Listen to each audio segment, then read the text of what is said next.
Morning students.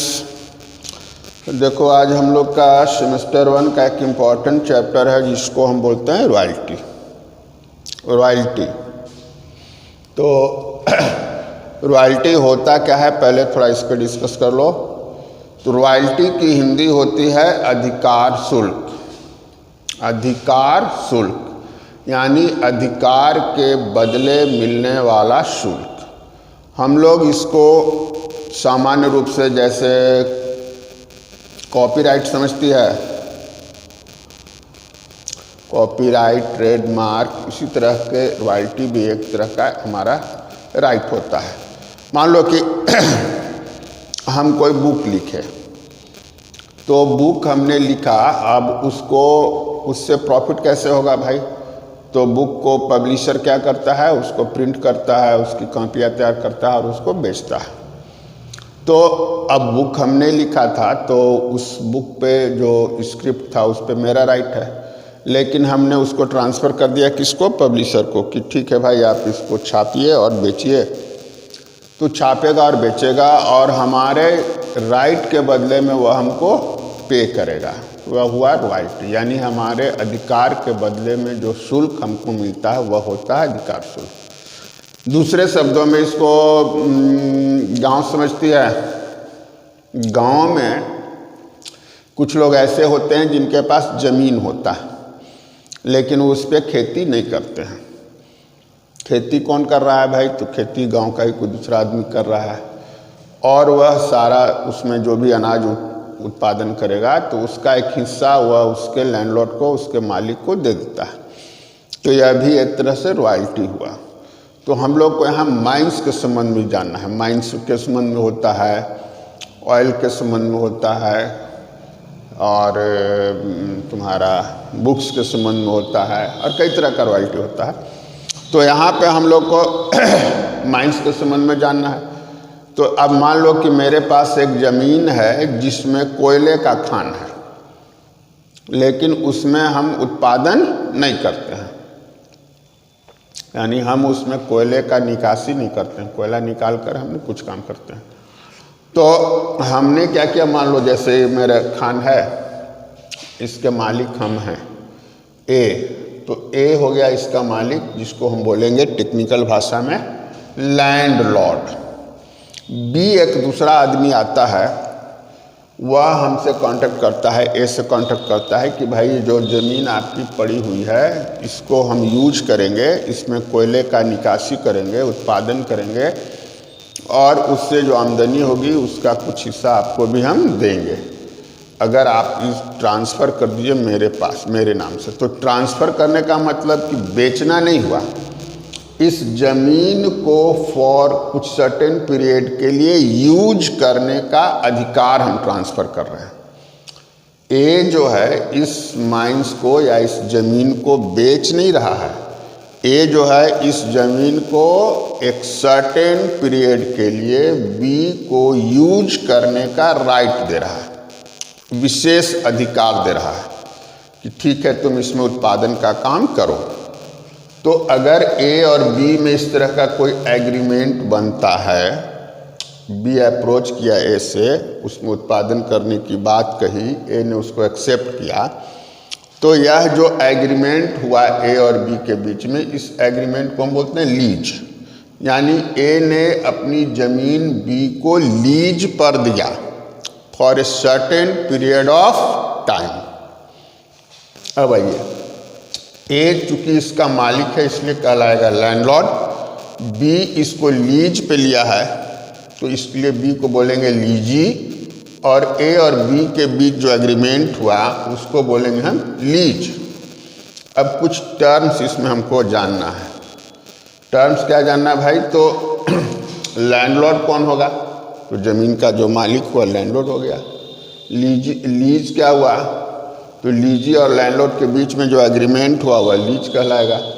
लीजी कौन हुआ? तो ज़मीन को जो लीज पर ले रहा है वह लीजी कहलाया। अब आएंगे रॉयल्टी। रॉयल्टी कैसे निकालेंगे भाई? तो नॉर्मली रॉयल्टी आउटपुट के साथ जुड़ी हुई होती है। रॉयल्टी का कैलकुलेशन हम प्रोडक्शन के आधार पर करते हैं।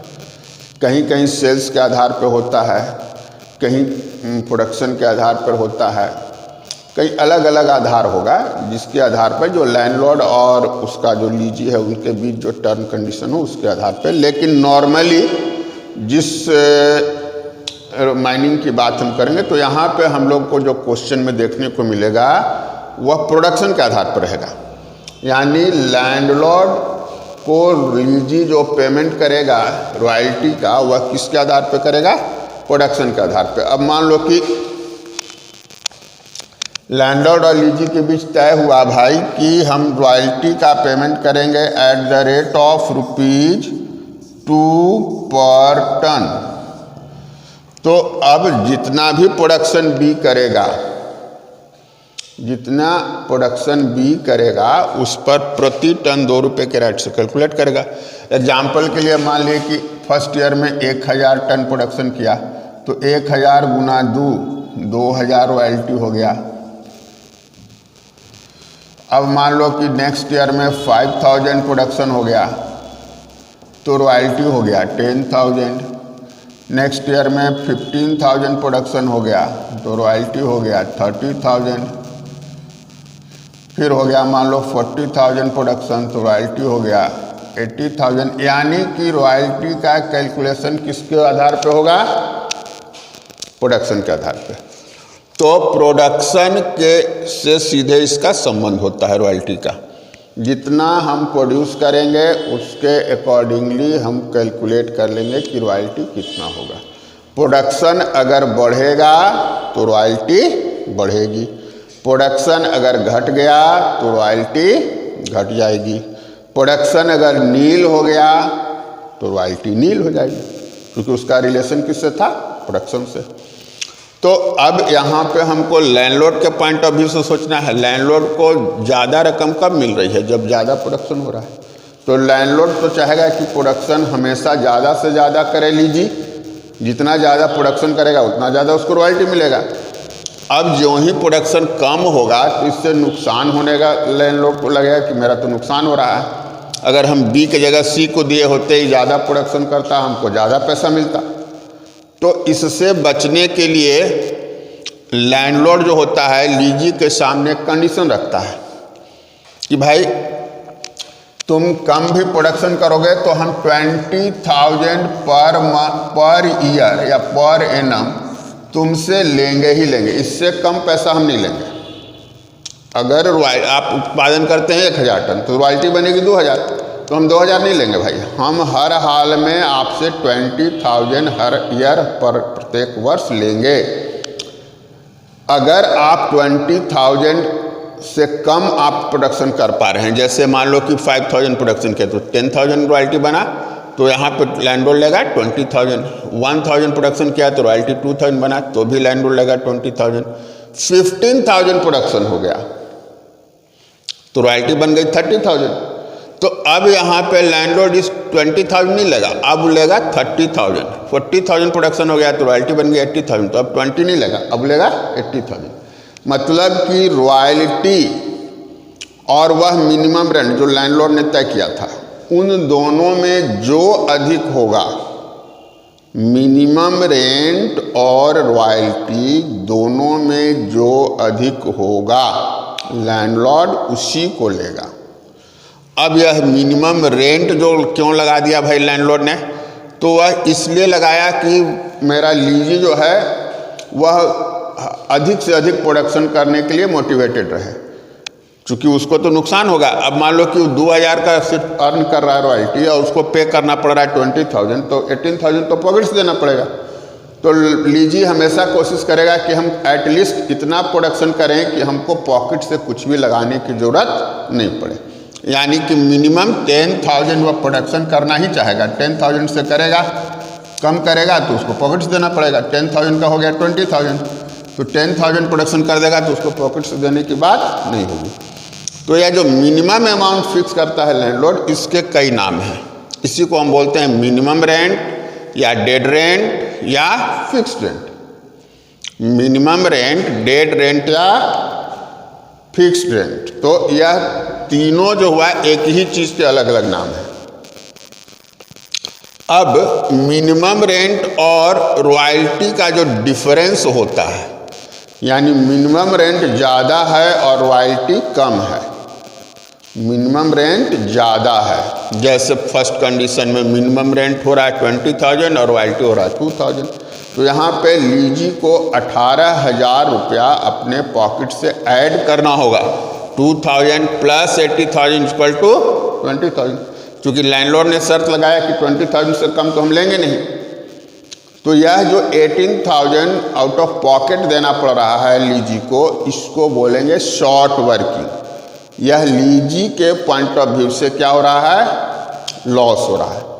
तो यह 18,000 जो पॉकेट से दिया गया उसको बोला जाएगा शॉर्ट वर्किंग। यह लीजी के पॉइंट ऑफ व्यू से क्या हो गया, लॉस हुआ। अब सोचिए कि इसी तरह से फर्स्ट ईयर में उसने 18,000 लॉस बियर किया, सेकेंड ईयर में उसने 10,000 लॉस बियर किया, तो टोटल उसको 2 साल में ही 18 और 10 28,000 का लॉस हो गया। इस लॉस से बचने के लिए लीजी लैंडलॉर्ड से रिक्वेस्ट कर सकता है कि ठीक है, अभी हम इनिशियल स्टेज पे हैं, हमारा इंफ्रास्ट्रक्चर पूरी तरह से डेवलप नहीं हुआ है, सारे प्लांट एंड मशीनरी नहीं लगे हैं, हमारे सारे एम्प्लॉयज़ अपॉइंट नहीं हुए हैं, यानी हमारी फैक्ट्री, हमारा माइंस फुल फ्लेज्ड कैपेसिटी पे काम नहीं कर रहा है, इसके चलते हमारा प्रोडक्शन कम हो रहा है। तो कम हो रहा है भाई, आपने शर्त लगाया कि हम मिनिमम 20,000 लेंगे, हम 20,000 आपको पे कर रहे हैं, लेकिन जब मेरी फैक्ट्री, मेरा माइंस, मेरा सारा इंफ्रास्ट्रक्चर जब 100% डेवलप हो जाएगा, हम फुल फ्लेज्ड काम करने लगेंगे, 100% कैपेसिटी पे काम करेंगे, तो हम ज़्यादा प्रोडक्शन करेंगे। जैसे मान लो कि अब यहाँ मान लो इस ईयर में 40,000 प्रोडक्शन पे काम करने, 40,000 कैपेसिटी प्रोडक्शन कर रहा है, तो यहाँ तो 80,000 का रॉयल्टी हो गया। तो बोलेगा कि भाई जो लॉस मेरा हुआ था 28,000 फर्स्ट ईयर में और सेकंड ईयर मिला के, इस लॉस को पूरा करने के लिए हमको मौका चाहिए। फर्स्ट 2 इयर्स में जो हमने लॉस बियर किया, जो हमारे ऊपर लॉस हुआ, लॉस क्यों हुआ, चूँकि आपने कंडीशन लगाया कि हम मिनिमम 20,000 पर एनम आपसे लेंगे, तो यह मिनिमम का जो कंडीशन है, इसके चलते हमको लॉस हुआ। तो अब हमको आप मौका दें कि हम उत्पादन बढ़ा लें, और उत्पादन बढ़ाने के बाद जो अमाउंट हमको पे करना है वह रॉयल्टी मिनिमम रेंट से ज़्यादा हो रहा है। जैसे यहाँ पर रॉयल्टी क्या हो रहा है भाई, 30,000 हो रहा है, मिनिमम रेंट तो 20,000 ही था, यहाँ रॉयल्टी हो गया 80,000, मिनिमम रेंट तो 20,000 था। तो जो एक्स्ट्रा अमाउंट होगा इसको हम बोलेंगे सरप्लस। तो यह सरप्लस जो है, इसमें से हमको अपने लॉस को पूरा करने का आप मौका दें। आई बात समझ में, जो लॉस हुआ, लॉस कहाँ से राइज हो रहा है, मिनिमम रेंट के कारण। चूँकि हम प्रोडक्शन कम किए, रॉयल्टी मेरा कम हुआ और मिनिमम रेंट हमको पे करना पड़ रहा है, तो हमको कुछ पैसा पॉकेट से लगा देना पड़ रहा है, तो यह मेरे लिए लॉस है। तो इन फ्यूचर जब मैं प्रोडक्शन बढ़ा लूँगा, मेरा रॉयल्टी मिनिमम रेंट से कहीं ज़्यादा होगा, तो उस बढ़े हुए रकम में से, या जो लॉस मेरा हुआ है फर्स्ट ईयर में या सेकेंड ईयर में, इसको पूरा करने का हमको मौका चाहिए। लैंडलॉर्ड अगर इसको एक्सेप्ट कर लेता है कि ठीक है भाई, चलो फर्स्ट 4 ईयर में, फर्स्ट 5 ईयर में या सब्सिक्वेंट 2 ईयर्स में, नेक्स्ट 5 ईयर में तुम इसको मेकअप कर लेना, तो अगर ऐसा मेकअप करने का उसको मौका देता है, तो उसको हम बोलेंगे शॉर्ट वर्किंग रिकूप। यानी कि प्रीवियस ईयर में जो नुकसान लीजी को हुआ था, उसको वह बाद वाले वर्षों में जब उसका प्रोडक्शन ज़्यादा होगा, रॉयल्टी मिनिमम रेंट से ज़्यादा होगा, तो उस डिफरेंस से वह अपने हानि को पूरा कर सकता है। तो इसी को बोला जाएगा शॉर्ट वर्किंग रिकूप। लेकिन अब लैंडलॉर्ड भी शर्त लगाएगा कि ठीक है भाई, तुमको हम पूरा करने का मौका तो देंगे, लेकिन अनंत काल के लिए नहीं देंगे। तुमको हम फर्स्ट 4 ईयर दे देते हैं, 4 साल तुमको इंफ्रास्ट्रक्चर डेवलप करने में लगेगा, तो 4 साल के अंदर तुम अपना हानि उनी जो भी होता है उसको पूरा कर लो, या 5 ईयर्स ले लो या 7 ईयर्स ले लो, इसके बाद भी अगर तुम लॉस में जाते हो तो तुम्हारी समस्या है, उसमें हम कुछ नहीं कर पाएंगे। तो यह जो पीरियड, जो टाइम फ्रेम दिया गया लैंडलॉर्ड के द्वारा लीजी को कि इस पीरियड के अंदर आप अपने लॉस को पूरा कर सकते हैं, तो उस पीरियड के अंदर लीजी जितना लॉस पूरा कर लेगा वो तो हो गया शॉर्ट वर्किंग रिकूप, और कुछ बच गया जो पूरा नहीं हो सका और जो हमारा टाइम अलॉट किया गया था वह टाइम लैप्स कर गया, समाप्त हो गया, और मेरा कुछ शॉर्ट वर्किंग बचा रह गया, तो उसको हम बोलेंगे अनरिकूप शॉर्ट वर्किंग, वह हो गया अनरिकूप शॉर्ट वर्किंग। तो यह कुछ टर्म्स था जो आपको जानना था।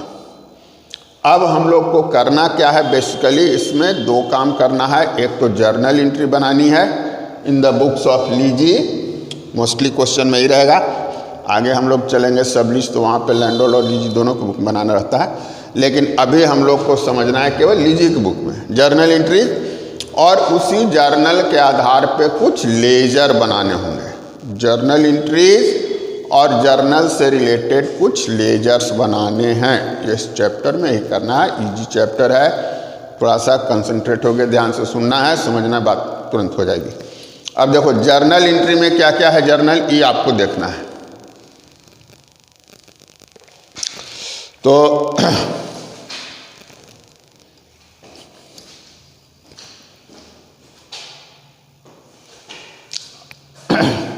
देखो अब जर्नल एंट्री जो हुआ, तो पहला कंडीशन में 3 जर्नल यहाँ पे लिखा हुआ है, journal entries in the books of लीजी।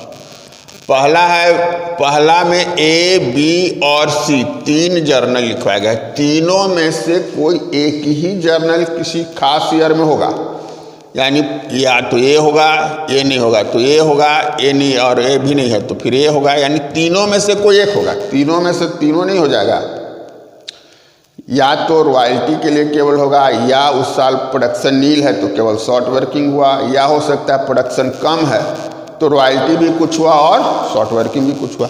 तो तीनों के लिए अलग अलग जर्नल है। तीनों में से कोई एक जर्नल हम पहला एंट्री के रूप में करेंगे। हर साल का डिफरेंस हो सकता है, किसी साल केवल रॉयल्टी हो सकता है, किसी साल केवल शॉर्ट वर्किंग हो सकता है, किसी साल रॉयल्टी और शॉर्ट वर्किंग दोनों हो सकता है। तो केवल रॉयल्टी हुआ तो रॉयल्टी टू लैंडलॉर्ड, केवल शॉर्ट वर्किंग हुआ तो शॉर्ट वर्किंग टू लैंडलॉर्ड, और रॉयल्टी भी हो रहा है शॉर्ट वर्किंग भी हो रहा है तो royalty account debit, short working account debit to landlord. ये फर्स्ट एंट्री हुआ। फर्स्ट में 3 कंडीशन होगा, तीनों में से कोई एक जर्नल हमको करना है। अब देखिए सेकेंड,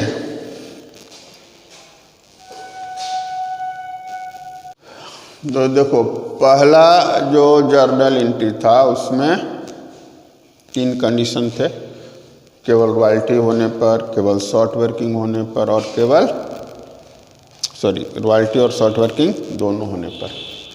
अब दूसरे में भी 2 कंडीशन आएगा। जर्नल जो हम करेंगे तो सेकंड जर्नल में भी ए और बी है, थर्ड जर्नल में भी ए और बी है। तो ए में सेकंड का या तो ए होगा या तो बी होगा, इसी तरह से थर्ड का या तो ए होगा या तो बी होगा। इसका मतलब हुआ कि एक साल जो हम क्वेश्चन जब सॉल्व करने लगेंगे तो एक साल में हमको 3 ही जर्नल बनाना है। पहला ए बी सी, तो उसमें से कोई एक, दूसरे का ए और बी, इसमें से कोई एक, और तीसरे का ए और बी, इसमें से कोई एक। तो दूसरा का ए क्या भाई कि when amount paid to landlord, जब लैंडलॉर्ड को तुम पेमेंट करेगी तब क्या होगा, लैंडलॉर्ड टू बैंक।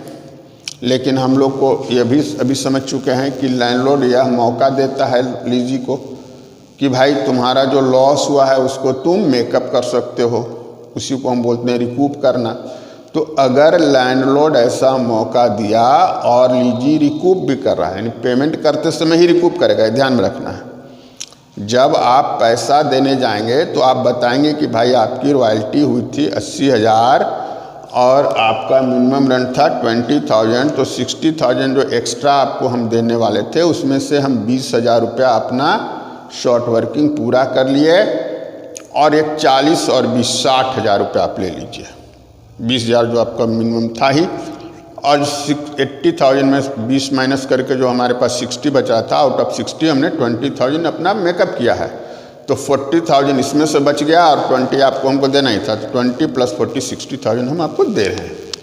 तो जब हम शॉर्ट वर्किंग रिकूप कर रहे होंगे तो एक एंट्री यही हो जाएगी लैंडलॉर्ड ए। इसको ध्यान में रखना है कि एंट्री हमेशा कब होगी रिकूपमेंट का, जब हम लैंडलॉर्ड को पेमेंट करते हैं। तो landlord account debit to bank to short working, जितना पैसा हम देंगे बैंक में, जितना हम मेकअप करेंगे शॉर्ट वर्किंग में, और दोनों ऐड करके लैंडलॉर्ड में। अब मान लो कि हर साल रॉयल्टी, तो रॉयल्टी तो मेरे लिए खर्च है। लीजी के पॉइंट ऑफ व्यू, चूँकि सारा काम तो हम लीजी के बुकिंग कर रहे हैं, तो लीजी के पॉइंट ऑफ व्यू से सोचेंगे तो रॉयल्टी क्या हो रहा है, खर्च हो रहा है। तो खर्चे को हम लोग पीएल में ट्रांसफ़र करते हैं। At the end of every year हम जो भी खर्च होता है उसको प्रॉफिट एंड लॉस अकाउंट में ट्रांसफ़र कर देते हैं। तो उसके लिए हम लोग करेंगे profit and loss account debit to royalty account. लेकिन अब कुछ ऐसा शॉर्ट वर्किंग था जिसका टाइम ख़त्म हो गया और हम रिकूप नहीं कर पाए, यानी अनरिकूप रह गया, तो अभी मेरे लिए लॉस हो गया। तो सारे एक्सपेंसेस और लॉसेस को हम क्या करते हैं, प्रॉफिट एंड लॉस में ट्रांसफ़र करते हैं। तो अगर वैसा कंडीशन हो रहा है तो यहाँ रॉयल्टी के साथ साथ क्या होगा, शॉर्ट वर्किंग को भी ट्रांसफ़र कर देंगे, वैसा शॉर्ट वर्किंग जो कि रिकूप नहीं हुआ, यानी अनरिकूप्ड शॉर्ट वर्किंग। तो इसके लिए क्या हो जाएगा, PL account debit to royalty to short working, being royalty and unrecouped short working transfer to profit and loss, being royalty and unrecouped short working transfer to profit and loss account. तो ये journal आपको याद कर लेना है। और इसी journal के आधार पे आपको क्वेश्चन आगे बनेगा। आपको ध्यान क्या रखना है कि कंडीशन नंबर 1, यानी जर्नल नंबर 1 में 3 था, ए बी सी, तीनों में से कोई एक, 2 में ए और बी 2 है, दोनों में से कोई एक, 3 में ए और बी 2 है, दोनों में से कोई एक, यानी कि एक साल में 3 जर्नल हमको बनाना है। इस जर्नल के आधार पे, जैसे जर्नल से लेजर आप बनाना सीख चुके थे, पहले भी सीखे हैं 11 से ही, तो इसी जर्नल के आधार पे हम लेजर तैयार करेंगे और लेजर होगा रॉयल्टी का, लैंडलॉर्ड का और शॉर्ट वर्किंग का। तो ये काम करना है। अब क्वेश्चन देखो, क्वेश्चन को सॉल्व करने के लिए हम लोग को एनालिटिकल टेबल एक तैयार कर लेना होता है, उससे हमको सुविधा होती है। कैलकुलेशन सारा करके वहाँ पे अमाउंट निकाल लेंगे और उसी अमाउंट को फिर इस जर्नल में जब हम जर्नल करेंगे तो अमाउंट का जो अमाउंट डालना रहेगा तो उसी टेबल की सहायता से हम आराम से कर लेंगे। तो अब देखिए क्वेश्चन 1, जिसमें हम लोग कैसे टेबल कंप्लीट करते हैं ये आपको समझाते हैं। तो देखो क्वेश्चन बोलता है कि a company took a lease of coal mines on 1 April 2013 at a minimum rent of ₹9,000 per annum. एक कंपनी ने एक कोल माइंस का खान पट्टे पर लिया, मिनिमम रेंट तय हुआ 9,000 पर एनम और रॉयल्टी की रेट तय हुई 50 पैसे पर टन, और with a right to recoup short working over first 3 year of lease. और उसको लैंडलॉर्ड ने यह भी राइट दिया कि भाई अगर तुमको किसी तरह का नुकसान होता है, शॉर्ट वर्किंग होती है, तो लीज के फर्स्ट 3 ईयर में इसको तुम पूरा कर सकते हो, 4th ईयर में नहीं जाना है। फर्स्ट 3 ईयर में इसको अगर आप पूरा कर लीजिए तो अच्छी बात है, नहीं कर पाए तो वो आपका अनरिकूप्ड रह जाएगा, उसको पूरा करने की कोई जवाबदेही, कोई जिम्मेवारी हमारी नहीं होगी। अब आपको बोलता है कि 3 सालों में जो उत्पादन किया कंपनी ने वह था 12,000 टन, 19,000 टन और 21,000 टन। तो आपको जर्नल एंट्री बनानी है। तो इसके लिए पहले हम लोग ईयर लिख लेते हैं। पहला ईयर मेरा है 2013, इसका मतलब सेकंड हो जाएगा 2014 और थर्ड हो गया 2015। आउटपुट है 12,000 टन्स, 19,000 टन्स और 21,000 टन्स। मिनिमम रेंट आपको दिया गया 9,000 पर एनम, यानी हर साल ही 9,000 है, इससे कम लैंडलॉर्ड नहीं लेगा। तो अब निकाल लो रॉयल्टी 50 पाइज पर टन बोला है, तो 12,000 प्रोडक्शन है, यानी कि इसका हाफ 6,000 रुपीज़ हो जाएगा। 19,000 है तो 9,500 हो गया, और 21,000 है तो 10,500 हो गया। ये हमारा रॉयल्टी निकल गया। कैसे निकाले भाई? तो 12,000 इंटू 50 पाइज, 50 पैसा एक टन का, तो 12,000 टन का निकालेंगे। तो पैसे को फिर रुपया में कन्वर्ट करना होगा ना, तो क्या करेंगे? 12,000 इंटू 50 डिवाइडेड बाई 100, 50/100, सीधे 50% निकाल दीजिएगा। अब शॉर्ट वर्किंग देखना है, तो अब हम लोग को मिनिमम रेंट तो 9,000 देना है, इससे कम तो लैंडलॉर्ड लेगा नहीं, और हम रॉयल्टी अर्न किए केवल 6,000। तो इसका मतलब हुआ कि 3,000 आपको पॉकेट से लगाना होगा। शॉर्ट वर्किंग बराबर क्या होगा भाई? तो minimum rent minus royalty, minimum rent minus royalty. Minimum rent 9,000, royalty 6,000, तो शॉर्ट वर्किंग हो गया 3,000। तो ये तो फर्स्ट ईयर है। अभी जो लॉस हुआ इसको हम आगे वाले वर्षों में पूरा करेंगे, जैसा कि हमको 3 साल रिकूप करने का रेट दिया है। तो इस साल तो लॉस हुआ, तो इस साल पूरा भी नहीं करेंगे, और इस साल कुछ अनरिकूप भी नहीं माना जाएगा, क्योंकि अब तो जब 3 साल खत्म होगा उसके बाद जो शॉर्ट वर्किंग बचेगा वह अनरिकूप्ड होगा। और अमाउंट पेड में आप कर देंगे 9,000, क्योंकि कंडीशन था कि 9,000 से कम हम लेंगे नहीं। 2014 में क्या हुआ भाई कि आपने 19,000 प्रोडक्शन किया, तो रॉयल्टी अर्न हो गया 9,500, आपको पे करना था केवल 9,000। कंडीशन तो ही लगाया था कि 9,000 से कम हम लेंगे नहीं, तो हम तो ज़्यादा उससे कर रहे हैं प्रोडक्शन। तो यहाँ कितना ज़्यादा हो रहा है? 500। इसको हम बोलते हैं सरप्लस। सरप्लस बराबर क्या हो जाएगा भाई? तो रॉयल्टी माइनस मिनिमम रेंट। तो रॉयल्टी माइनस मिनिमम रेंट के तो 500 सरप्लस आए। इस सरप्लस का यूज हम अपने शॉर्ट वर्किंग को रिकूप करने में करेंगे। तो यहाँ कोई शॉर्ट वर्किंग नहीं हुआ, बल्कि 500 सरप्लस हुआ। अब आउट ऑफ 3,000 500 जो हमारे पास सरप्लस हुआ उसको हम ले लिए, अपना लॉस पूरा करने में यूज कर लिए। इसी को बोलेंगे शॉर्ट वर्किंग रिकूप। यानी 3,000 में 500 तुम्हारा लॉस जो है वह पूरा हो गया। अभी भी लॉस कितना बच रहा है? 2,500। अब यहाँ नॉट रिकूप में कुछ नहीं जाएगा। क्यों नहीं जाएगा? इसलिए कि 3 साल तक हमको वेट करने को बोला गया है। फर्स्ट 3 ईयर तक हम रिकूप कर सकते हैं, इसलिए फर्स्ट ईयर हुआ, सेकेंड हुआ, थर्ड ईयर में भी हम रिकूप कर सकते हैं। अब थर्ड ईयर में अगर नहीं हो पाया तब इसमें अमाउंट जाएगा। और यहाँ भी तुम लैंडलॉर्ड को दिए 9,000। थर्ड ईयर में तुम्हारे पास 10,500 हो गया, तो सरप्लस हो गया। Royalty minus minimum rent 10,500 minus 9,000, तो 1,500। मेरे पास 3,000 लॉस था, जिसमें 500 रिकूप हो चुका था, 2,500 बचा। अब 1,500 हम और रिकूप कर लिए, यानी टोटल 500 और 1,500, 2,000 रुपया लॉस हमने मेकअप कर लिया। हमारा लॉस कितने था? 3,000। 3,000 में जब 2,000 मेकअप हो गया, तो अभी भी लॉस कितना बच रहा है? 1,000। तो अब हमारे पास समय नहीं बच रहा है, क्योंकि 3 ही साल बोला था।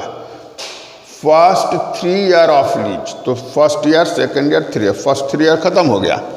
यानी कि अब 1,000 जो लॉस बच रहा है, इसको हम 2016 में पूरा नहीं कर सकते हैं। तो अब उसी को हम क्या बोलेंगे भाई कि अब पूरा नहीं कर सकते हैं, अनरिकूप रह गया। अनरिकूप रह गया तो उसको ट्रांसफर कर देंगे पीएल में। Short working not recoup transfer to PL account. तो 1,000 यहाँ प्रॉफिट एंड लॉस अकाउंट में ट्रांसफर हो गया, और यहाँ भी अमाउंट हम पे करेंगे 9,000। अब इसी टेबल से तुमको बनाना है जर्नल। जैसे फर्स्ट ईयर में हमारे पास रॉयल्टी भी है और शॉर्ट वर्किंग भी है, तो कंडीशन नंबर 1 जो पहला जर्नल हम लोग लिखे थे उसमें सी था कि रॉयल्टी और शॉर्ट वर्किंग दोनों होने पर, तो फर्स्ट ईयर का पहला जर्नल क्या हो जाएगा? Royalty account DR 6,000, short working account DR 3,000, to landlord account 9,000। Second entry क्या होगा भाई? तो रिकूपमेंट हुआ नहीं है, ट्रांसफर हुआ नहीं है, तो अमाउंट पेड के लिए कर लेंगे लैंडलॉर्ड अकाउंट या to bank account. Amount paid कर रहे हैं 9000 तो 9000। थर्ड एंट्री क्या होगा, रॉयल्टी को पीएल में ट्रांसफर करेंगे तो पीएल अकाउंट या टू रॉयल्टी अकाउंट, रॉयल्टी है मेरा 6000 हो जाएगा।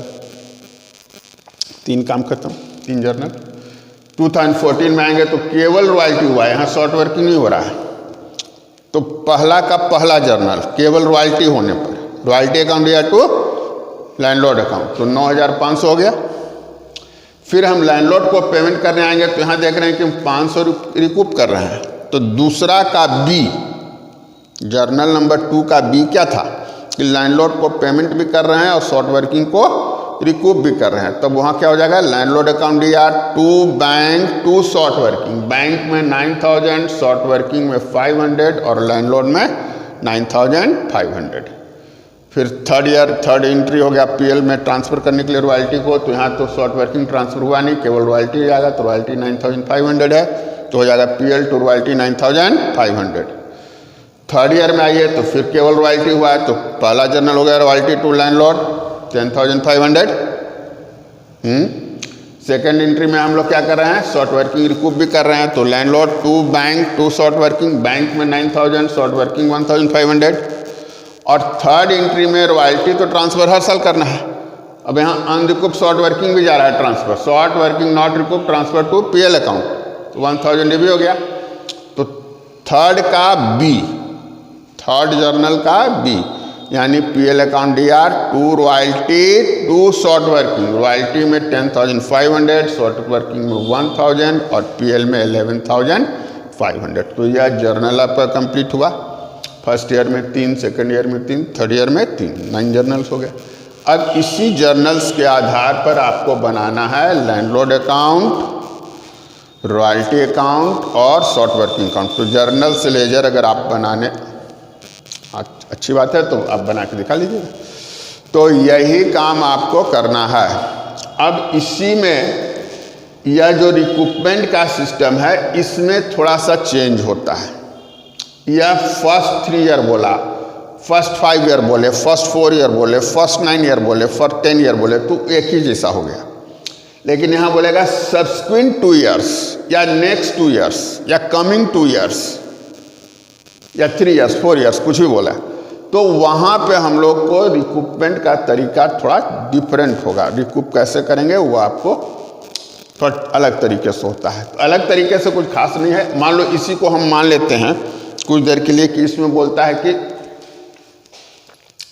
किसी भी साल के शॉर्ट वर्किंग को नेक्स्ट 2 ईयर्स में करना है। नेक्स्ट 2 ईयर, फर्स्ट 3 ईयर्स को मान लेते हैं नेक्स्ट 2 ईयर कर दो,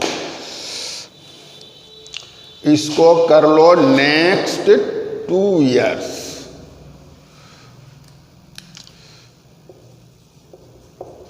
नेक्स्ट 2 ईयर्स, तब क्या होगा, तो फर्स्ट ईयर के लिए आगे वाला 2 साल कौन होगा, 2013 का नेक्स्ट 2 ईयर कौन होगा, 14 और 15।